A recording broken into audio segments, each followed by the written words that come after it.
যাদবপুর বিশ্ববিদ্যালয় তৃণমূলের শিক্ষাবন্ধু সেলের অফিসে আগুন দেওয়ার ঘটনায় ছেলের গ্রেফতারিতে হতবাক সাহিলের পরিবার।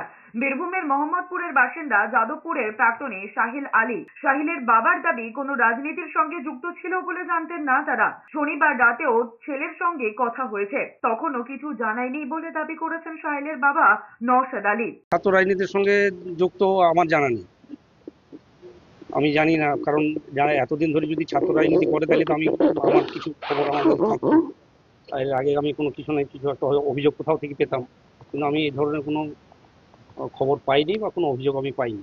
অন্যদিকে বীরভূমের যে স্কুলে সাহিল পড়তেন সেই কাইজুলি হাই স্কুলের শিক্ষক ইমামুল হক জানিয়েছেন, ছোট থেকেই পড়াশোনায় ভালো ছিল সাহিল। ক্লাসে প্রথম বা দ্বিতীয় হতো। প্রাক্তন ছাত্রের নাম জড়ানোয় তারাও হতবাক।